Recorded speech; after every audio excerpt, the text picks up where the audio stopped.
Good afternoon, John. How are you today? Good, John. How are you? Absolutely fantastic. And it's an absolute pleasure to have you take part in our Inspiring the Next Generation of Technology Leaders series. Really looking forward to understanding more about your experience that you can share with our audience. And the theme for today's podcast is Beyond Technology, Well-being, AI, and Security for Tomorrow's Leaders. So it'll be great to, learn and explore with regards to it's not just about future of innovation, but it's more about human and ethical aspects that shape sustainable leadership. So, with that further said, let me hand over to you, please, for you to further introduce yourself to our audience. Sure. Thanks, John. And it's great to be with you today. My name's John Madden, and I'm the Director of Business Systems and Integration for CorrectCraft, who is CorrectCraft is a parent company of a series of boat building companies throughout the United States. Our tagline is to make life better for people, both in the product excellence that we deliver and also in what we contribute back to our local communities. Amazing. Absolutely. Brilliant. Well, thanks for sharing. And Sure. let's delve in, as they say. Right. Sure. From your career journey, what role has well-being played in sustaining performance over decades in IT leadership? Yeah, when I hear that question, I think back to the old saying that happy wife is a happy life, right? But in all seriousness, though, I mean, if your life isn't fulfilled outside of work, then or if you're unhappy outside of work, whether it's your family life, your personal situation, unfortunately, as much as we try, we bring that to work, and vice versa. If we're not doing well at work, we bring that home, right? So I think to have that balance, certainly if when things are going well in your personal life, you bring that energy and that positivity to your job. And if they're not, the opposite happens. So, I've been lucky. I haven't had to make a lot of hard choices in my career in terms of, do I pick my job or, do I pick my family? Now, there's a price in both ways, right? I've paid a price for I would say keeping my family number one.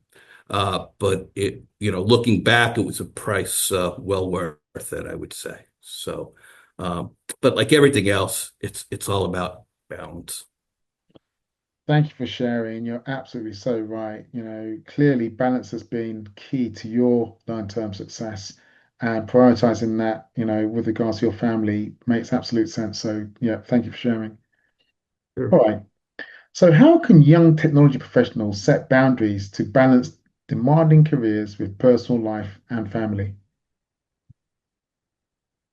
I think what has helped me, and again, this could be by luck or by design, but I've had some pretty good mentors throughout my careers who uh, were very like-minded in terms of what they wanted out of a career and what they wanted out of life, right? I can recall it as far back as the first position I held, right? And I always had people sort of looking out for me, right? But what that did though, it allowed me to formulate, going forward, what it was that I needed to be successful. And the challenge is really standing up for yourself and being very clear that you understand the demands of the business, and it's your job to perform. But there is a limit, right? And being able to set what that limit is, and having your business partners, your superiors, understand what that limit is. And I think when you do that, um, I think you garner a little bit more respect, and you know, you're just not an order taker, right? You do have Absolutely. limits, and I think that's served me well. Really, absolutely true. Really great point. Setting limits early really helps shape healthier careers. So, absolutely great point. All right. If you had one piece of advice for the next generation about avoiding burnout, what would it be? Uh, yeah, I would say, you have to take care of yourself, right? Um, one of the things that the work is always going to be there, Yeah, right? It'll be, if it's a Friday, it'll be there Saturday. If you work on it Saturday, it'll be more work on Sunday, right? So yeah, it's always going to be there. And I think as a professional, you want to be in a position where, yeah, the work, the challenges are always there for you. You're never going to be bored, but not at the expense of, cutting into your personal time. yeah, So I would say, it's really take care of yourself. Utilize some of the opportunities or services that a company might provide. Whether, like for example, here at Correct Thrift, we have a corporate um, a corporate chaplain, okay, essentially, right? And he is, he's there to help us not only spiritually, but apart from spirituality, he's there for things like if you're having a hard time at home, or if something happened outside of work, or something happened in work, at work where you're sort of struggling, right? Um, and I think when you take advantage of some of those things, that are offered to you, I think that goes a long way. So I'd sum it up by saying, look, but take care of yourself. Ask for help if you need it, right? If you're overloaded, if you need help from another department, you need support from a from a superior or a manager to get you that help, but speak up, right? Because if you otherwise you'll just pile on, and you'll make a mistake, and you'll get so mad at yourself, that'll it'll just sabotage all the good work that you've done. absolutely true. Absolutely true. It's very, very, poignant in the sense that, taking care of yourself is, it's a very, very simple approach, but powerful, and thank you for that perspective. And I think, a lot of people really need to heed that type of advice because sometimes you get so stuck in the weeds as to trying to deliver what you're trying to deliver and you just forget about yourself. Shows dedication, but ultimately you need your health and you need to look after your mindset in order to deliver from a longevity standpoint. So absolutely well said Yep, and I completely agree. absolutely. Brilliant. So where do you see the biggest opportunities for AI in manufacturing today? I know you went to the manufacturing summit in Mhm. Scottsdale, I believe. So yeah, it'd be great to learn just more from that experience in your environment as well.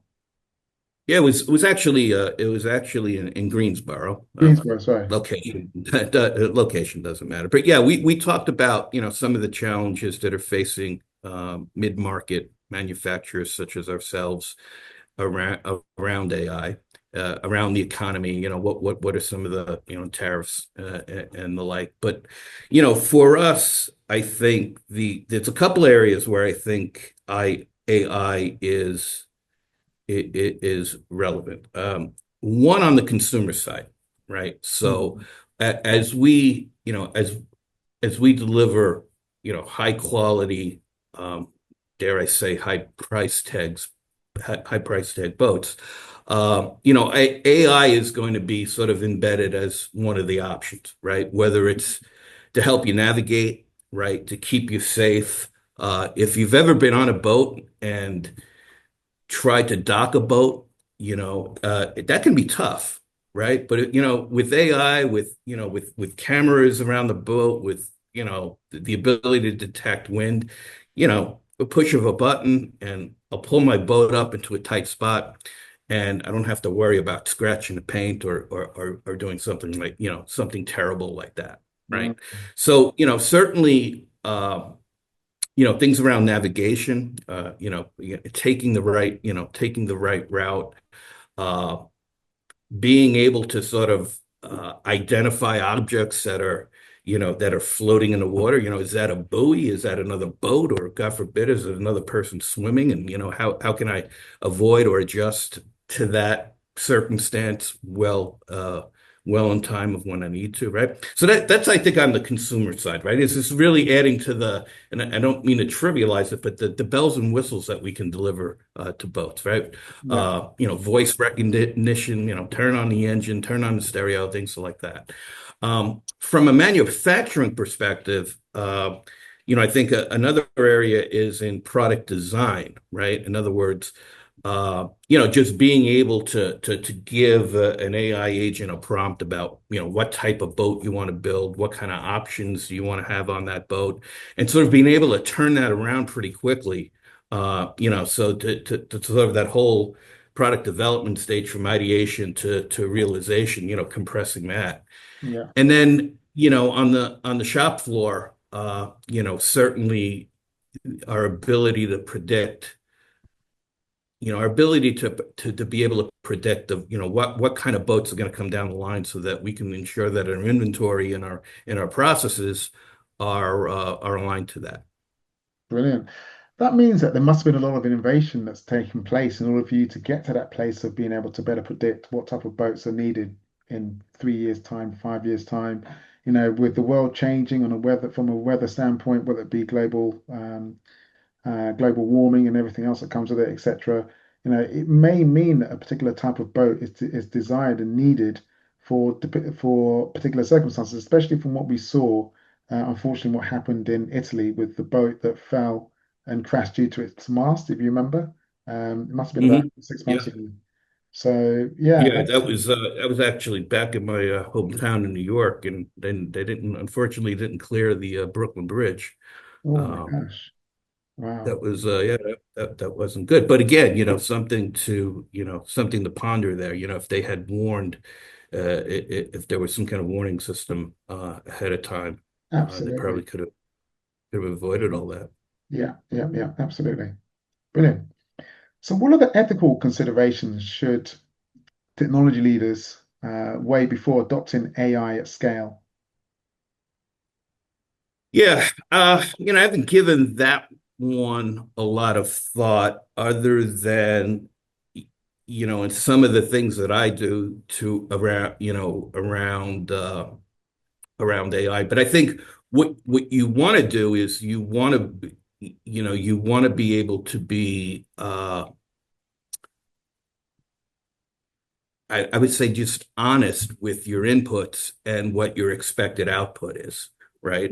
Yeah, yeah, If you know something's wrong, in what the agent is spilling out, and yeah, but you might be able to benefit from it. That's probably a red flag, right? yeah, yeah, Uh, so I think it's really about, you want to be able to build trust with your customers, right? So uh, you don't want to do anything that's going to compromise them, right. is going to compromise your reputation. And so, again, I look at it from what I do in a day-to-day basis, and uh, and even experimenting with it, but uh, don't do anything that's going to really impact somebody's brand in a negative way. Even if it is funny or things like that, right? And there's so many creative things you can do to make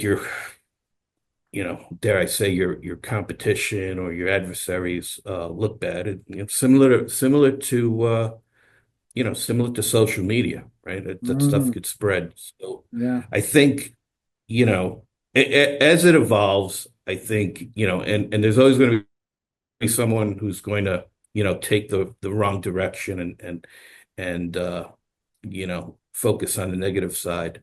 But, the value it could create is endless, yeah, right? And yeah. No, no, no, but absolutely, on the flip side of that, there's absolutely, there's a gap for. absolutely, absolutely. Important reminder, just being, someone once said, or quite recently said, it's great to work with great human beings, and I think that's really important. Great human beings in the sense of, having that moral compass in order to ensure no risk is brought to customers as well as whether it be staff members, and obviously when building product, all that ethics and risk mitigation is brought into place. So being honest with Yeah, and it's no different than, how what you do today. The real difference is that you can do it so quickly that you may gloss over some of the things that you used to, take the time and to make sure that, you didn't cross the line. Even whether it's in advertising, whether it's in absolutely, your web presence, right? It's really the concepts are still there. So hold on to them. Just yeah, realize that, AI is just going to make it, if, God forbid you were to misstep, it's just going to proliferate it that much faster. absolutely. And that really leads us to the next question, which is many fear losing jobs to automation or AI. How can leaders address the fear while still driving innovation? Yeah, you think about that, and what I try to tell people, or I try to sort of, hey, back in, I don't know when it was, the Industrial Revolution. I mean, Yeah, going as far back as the Industrial Revolution, people have always thought about, if you were a farmer, right, yeah, you were scared as heck of the Industrial Revolution. If you were a farmer, you were, you yeah, it just was gonna, it was gonna change your outlook on things. yeah, And but farming, as we know today, is certainly here, and it's so much different than what it was, 150, how many years yeah, ago is yeah, industrial, but yeah, uh so I try to equate it to that. I said, guys, when personal computers came out, everyone was, now computers are going to do our jobs. But um AI is just going to be another component of your job that you're going to have to know, right? So if you need to know how to operate an upholstery cutting machine, or if you need to, uh, how to mount an engine, in addition to wrenches and screws and that, you'll need AI as well, right? So I try to tell them, look, your job is going to be different. Uh, there's always been a need. Even technology always closes one door, but opens up hundreds of others, right? And you just have to trust that process, because it's happened in hundreds of years, over a span of hundreds of years, right? So that's kind of, try to make it, hit home in that way. You yeah, know, uh, I came from, my grandfather, rest his soul, was, a depression baby, and you know, he was so scarred by that and never really saw how much America came, how far they came from that, from that era, right? I mm, mean, the pain just stuck with him. But if you take a step back, I mean, arguably we've had, two, uh, two, at least two major financial hits, at least in my lifetime, yeah, right? And yeah, the resilience of our economy, the worldwide economy, right? Whether it's in Europe, whether it's the United States, has always come back. And so I don't really think it's going to be any different, in terms of, you know, manufacturing jobs. I don't know, maybe instead of managing a team of I don't know, a team of painters, you're managing a team of painting robots, and that comes with a different managerial skill set, if you will, right? That you're going to have to learn and deploy. So, yeah, uh, I mean, easy for me to say I'm at the last quarter of my career, but it'll sort itself out. You're absolutely right. And I think that analogy of the Industrial Revolution with farmers, probably thinking back then, what's going to happen in, say, 10 years' time. Farming is still here. People still need to eat, whether it be vegetables and everything cultivated from farming. So, absolutely, farming is still here. It's just refined.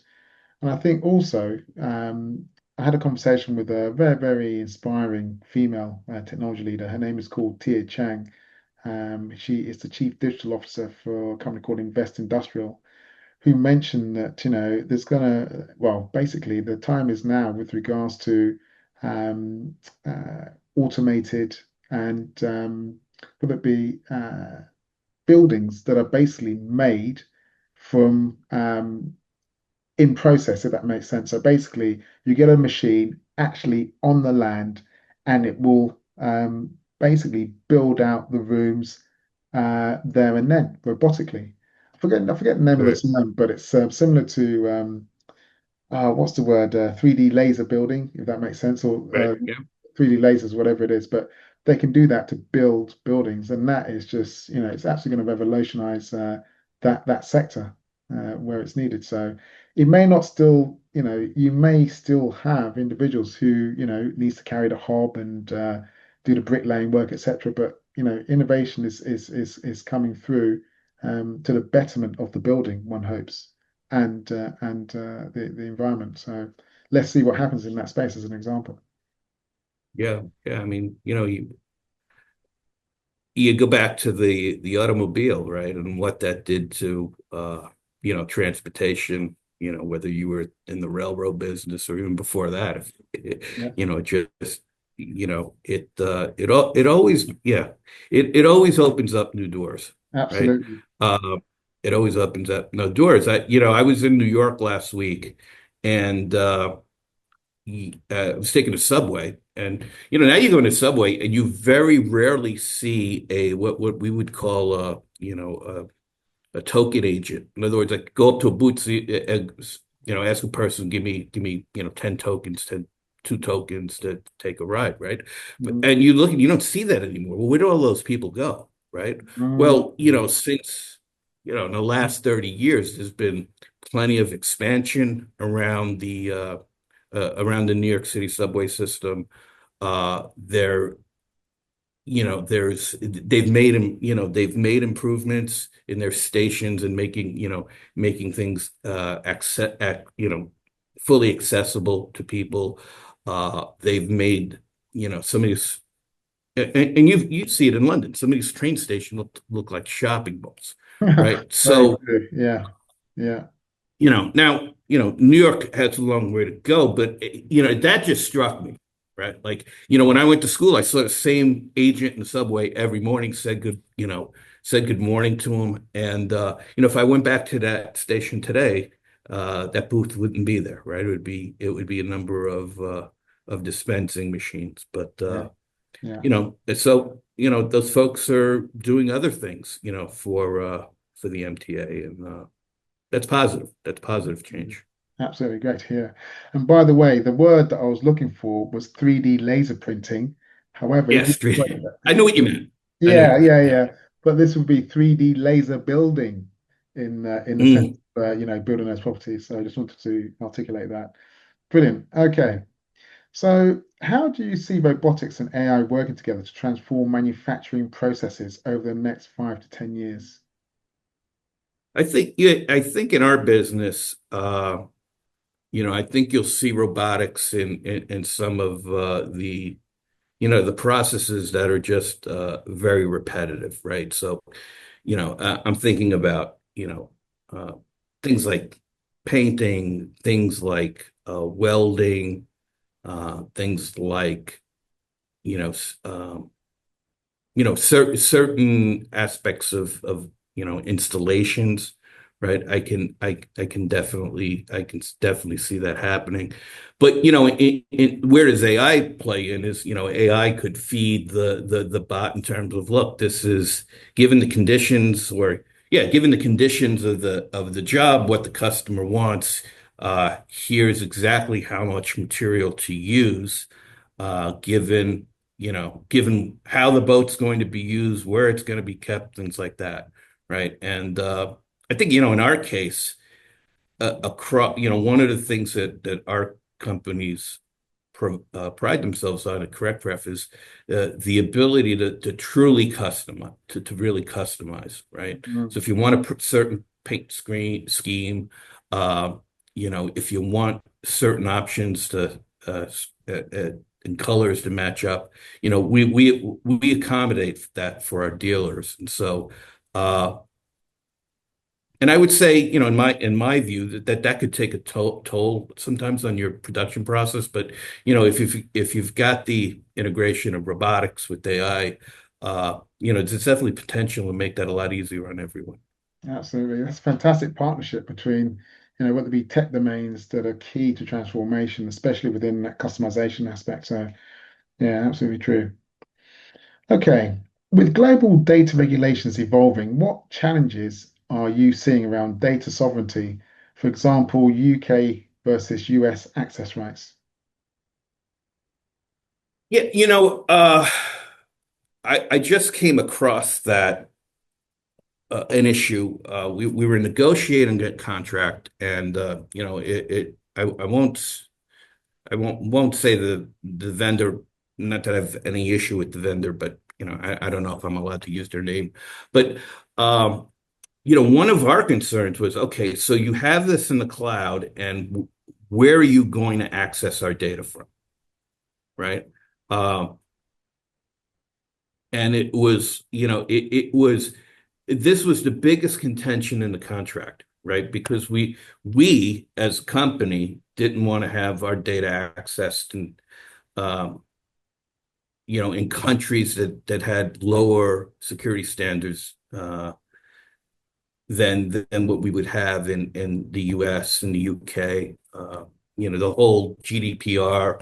Uh, so we spent a lot of time going back and forth trying to negotiate that. But at the end of the day, it's hard. It's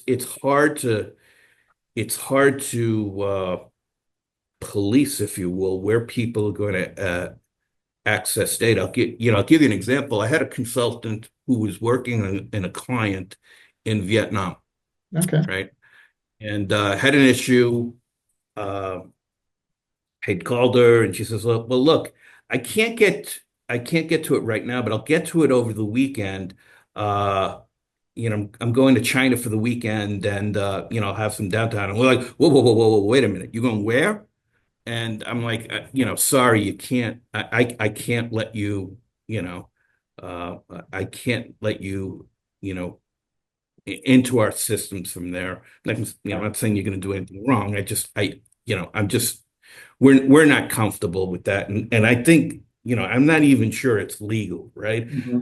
It Hmm. certainly wouldn't have been legal from North Korea or some of like you in Iran. But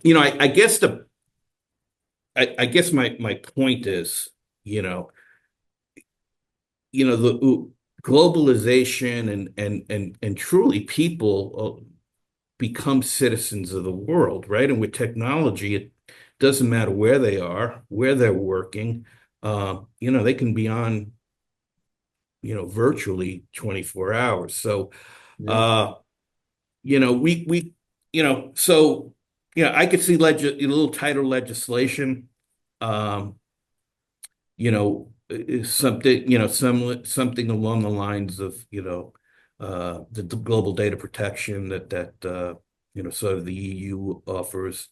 Um, in the meantime, like I said, we here at CorrectCraft, and kudos to my business partner Jack Fuller, who runs IT here. Uh, we're very careful on who we let in, even down to the IP address level. We don't recognize it. You're not getting in. And Mm.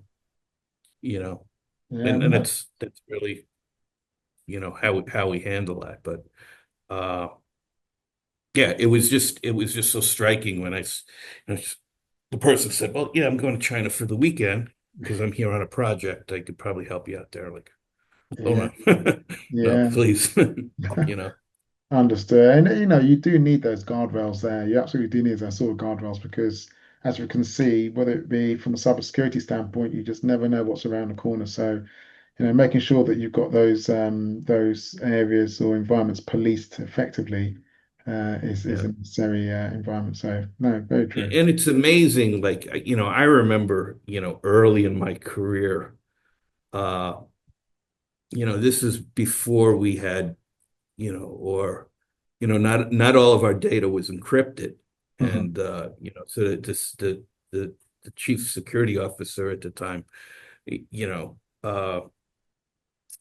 he insisted that all the traffic be encrypted. We as in representing the users were considered, uh, were afraid that it was going to slow down traffic. But I could remember him telling us about all the different types of hackers that try to get in and harvest your data. And and the only question is, well, why? My argument, and it was a poor one at the time. So, why would anyone want to do that? Here as I guess, real, you know, real mom apple pie. Why would anyone do that? Yeah, But we've seen now, looking back, why someone would want to do that, right? absolutely. So, yeah, Yeah, absolutely. No, it's there's always various different sort of angles and reasoning, but at the end of the day, it's about getting access to data and being able to interrogate that data immediately or holding it till when, say, for example, from a quantum computing standpoint, when those access keys are whether it be mature, when the maturity of whether it be the whether it be breaking encryption keys, will then enable those actors with such data to get to the information that's needed, whether it be from a file perspective or whether it's been stored. So yeah, there's lots happening there, which is unfortunate for the current environment. Okay, what steps can organizations take to ensure security when experimenting with AI, especially when LLMs are involved?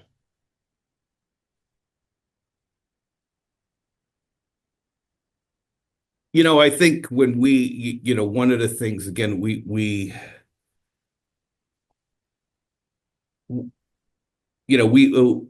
have very tight controls around. For example, our primary channel is dealerships, right? Yeah, Now, dealership, they deal with us and they deal with lots of other uh, in some cases competition, right? But they deal with other boat companies, right? mm, So we're very, as I said, we're very specific as to who we let in, right? Obviously there are things around non-disclosure that we have in place in terms of sharing data between us and the dealer, but also we don't want sort of dealers cannibalizing our other companies, uh, or other dealer customers, right? So, yeah, when we design systems, right, we design that we're actually doing one right now, and I think we're going to talk about custom systems in a little bit, but it's a mm, custom system. But one of the things is to make sure that we can't have a bad actor in there, sort of sabotaging and collecting other other dealers' information, right? The other thing is, as technology opens up now, we out on the plant floor, we're experimenting with, here is, here's what your boat looks like. Here it's come off the line.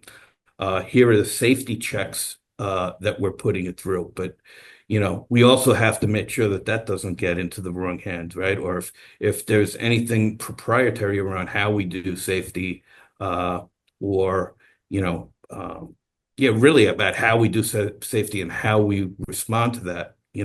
That has to be considered, right? yeah, So. I think those are again those are some of it's a two-way street. It's agreements between us and the folks we do let in, and it's also being careful about as technology of things, obviously with cameras and everything else, Yeah. and Mm. photography, we've got to be very careful about what gets what gets released in those types of Absolutely. application. Absolutely. Excellent point. And I can also add, I think, whether it be responsible testing protects the data and trust as well, which is really key for those environments. All right. So, what's your perspective on balancing innovation speed with the need for strong AI security guardrails? I know you probably touched on this on some of the previous discussions that we've just had, but Yeah,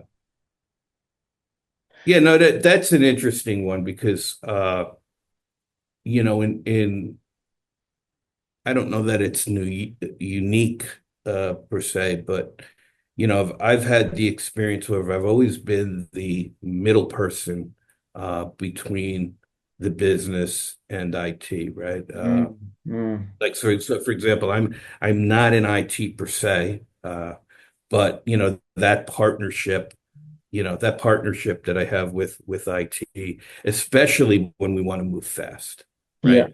I think as the business person in this scenario, right? We always want to move fast. We always yeah, want to move fast. But I think, in my case, and being able to, in being in both on both sides of the fence, right? I can see the perspective of, look, we just have to, sometimes just have to slow down, right? yeah, I'll go back to this camera, uh, this camera example that I gave. We had some dealers in, uh, and they wanted to, they wanted to show this off to the dealers, and they wanted the IT guys to, so sort of hook up some, virtual networks and things like that, and was like, whoa, whoa, whoa, whoa, whoa, we just, you know can't do that, or weren't willing to turn that around in the time frame that they needed, because we had to make sure that it was secure, and we didn't get any unexpected expected visitors around that, right? So I think look, I think we've all seen what a lax security policy can do. We've seen you know smarter people than me and you get fooled on malicious emails that mm, either damage data, damage reputation. Uh, so I think it's prudent. Uh, it's prudent to take that pause, right? Uh, as opposed to take that risk. Now we as in the marine industry, I think we're more risk averse than perhaps some other yeah, other industries, but for us it's really about we have a responsibility. We have a responsibility to our customers. We have a responsibility to our dealers and to each other, to make sure that we provide a safe, safe computing environment. But to keep our data and keep uh, our technical assets safe. So. Um, I'm not sure if that's balancing, but I mean, I think it's a priority for us. no, And that's and exactly right. that's all the way up to our CEO. Yeah, absolutely right. And that's it's a scenario where pace mustn't come at the expense of safety, really. And Yeah. so you're absolutely spot on there. Yeah, Okay. you would ask me that 20 years ago, I'd be like, oh, what are we worried about? Oh, I was a little bit more impatient, and I'm still impatient, but I guess you kind of mellow out and seeing things differently as you progress. Absolutely, absolutely. Brilliant. So, in your industry experience, why are custom-built applications often necessary compared to off-the-shelf solutions? Yeah, that's a great question. And I've been lucky to I'm in the marine industry now, but I've also been in the the security services industry Mhm. and in the cosmetics uh, business in the beauty industry. Now you Avon, couldn't yeah, get, L'Oreal, yeah, yeah, I saw that, yeah, yeah, yeah, you couldn't actually get three industries that are more different. But in each one of them, it's not, if you're making widgets and mass producing them and just, producing the same, uh, product over and over, take plastic bottles, right, which I was also in, right? yeah, Uh, it's pretty much, a standard process, a bottler will call up, say, I want, 10,000 of these, and you go through it, and there's not a lot of nuance in that. And so it's really about look at the nuances of, the business, right? It's yeah, not like, I can't go, if I go to Gartner or Forrester, and I look for a, a dealer management system for boat dealers, I'm not going to get much, yeah, right? I think if you look at some of the big, even the car manufacturers, will leave the boat dealers to the side, right? But yeah, a lot of what they come out with in terms of working with their dealers and their customers is pretty much is uh custom developed, right? Because it's not, it's something that it's not doesn't translate well to other industries, and it's not repetitive, right? I mean, testing these things is a Herculean effort because of all the different possibilities that you have to do. So there's definitely a room for custom applications. There's on the other side of that, if it's what we historically called a back end application, whether it does payroll, human resources, accounting, hmm ERP, uh, there's a strong case for that. I mean, it'd be crazy, I think, to customize that because there's so many options out there, right? Then it's a matter of well, if you're an Oracle, you may favor that if you're a financial company, right? If yeah, you're multi-billion dollar, international manufacturing company, you may favor SAP. So, in that case, definitely you can go with a package solution. But when you're dealing with customers, the end user, and presentation and functionality and experience is important.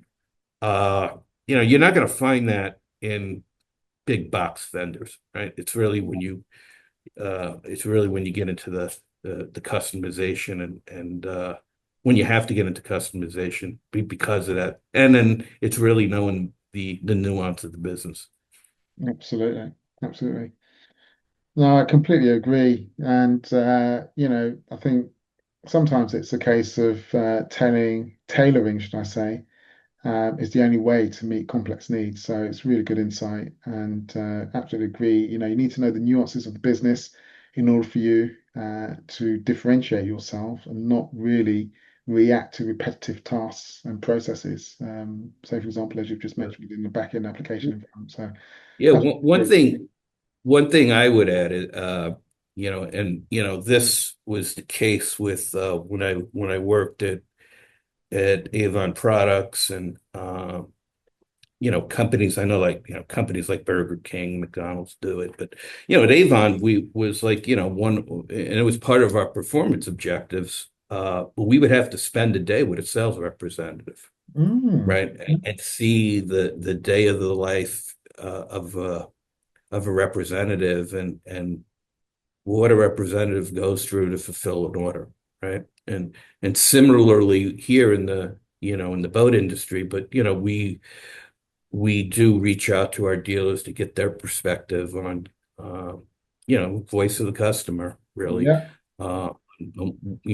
how easy is it to do business with us? Where are the pain points? Uh, and we take that feedback and are incorporating that into some of the applications that we're doing now.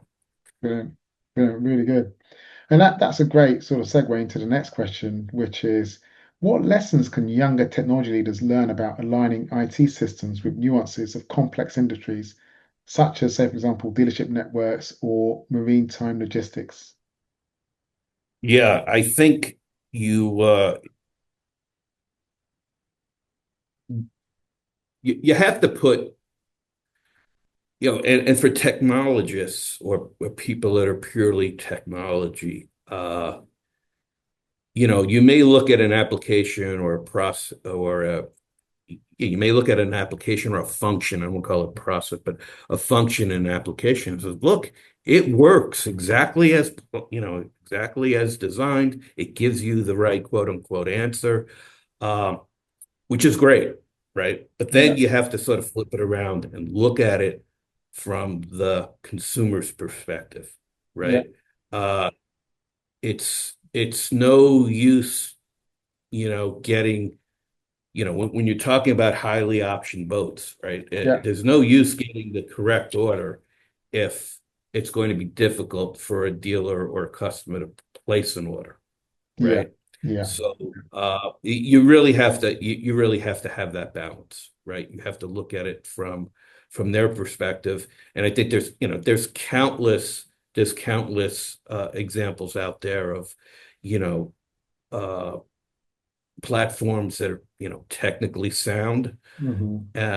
but from a usability or a customer experience, um, really not quite there. So, we here at CorrectCraft, one of the things that we're looking to do is, to make that interaction between the dealer and the manufacturer, us in that case, uh, seamless. Yeah, I recently I bought a car. I ordered a car from the GM factory, and I Yeah, was I was amazed about how manual the process was, right? In terms of, yeah, you configure it online, but then you go to the dealer and the dealer is asking you all the same questions again, and he's putting that information into another system uh so that the car is scheduled to build, right? yeah, What we're trying to do is sort of, bridge that gap, right? yeah, Uh, and the way to do that is really to listen to what your customers or your channel partners are saying, right? If you deal with resellers or what have you, but listen to them, right? Because if they don't buy in the system, uh, they may go elsewhere because it's just easier to do business, right? So you have absolutely. to, Yeah, yeah, no, absolutely agree. Absolutely agree, especially in your type of industry. That's absolutely right. yeah. Okay. So my final question, John, is how do you balance the decision between building proprietary platforms versus integrating existing tools? Yeah, we actually went through this exercise uh, a while back. Hmm. Uh, and we looked at, we looked at some proprietary platforms, to do commerce and things like that, right? Hmm. Um, but really, it comes down to it comes down to really cost benefit, right? Yeah, What is it gonna cost you to build that application? yeah, Um, but more importantly, what is it going to take to maintain that over the course of now, typically with custom applications, yeah, right? They're going to last you more than 3 years. They're probably going to last you more than 5 years. yeah, So you're probably making a year over an investment of about 7 years, yeah, right? So how are you going to be able to keep up, as technology changes on the back end, yeah, right? It's really comes down to a cost benefit analysis. on building it, but then supporting it long term. And Yeah, if you have to, and if you have to, sort of redirect in the process, right? Is it going to be nimble enough or agile enough to yeah, be able to pivot when your business pivots, right? Uh, if you can answer those questions positively, then certainly a custom application is warranted. If not, if you don't have a large IT time, a large technology team, and you don't have plans on scaling up to a large one, then maybe that's not the way to go, right? So, absolutely. but it comes down to the ROI, total cost of ownership for how long you plan on keeping that Yeah, uh, yeah, yeah, application going. yeah, yeah, yeah. No, And absolutely these days, spot with integration and REST APIs, and you can integrate with anything. The question is, should you, right? that is And it. That's it. That is it. And depending on who you speak to, especially if they are technology leaders in various sectors, it's either that, buy versus build or wait, especially with regards to AI and the yeah. need to think, well, should we actually go on that AI journey or should we wait to see if there's something that's been built that we can integrate into the business? So yeah, completely understand.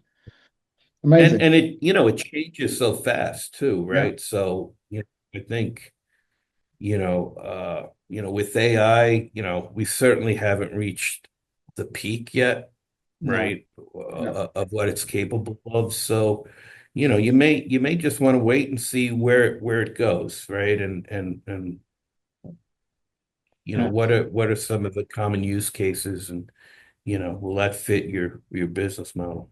Absolutely. Absolutely agreed. Yeah. Well, John, it's been an absolute pleasure speaking with you and learning Great, thank about you, your Josh. experience. Absolutely.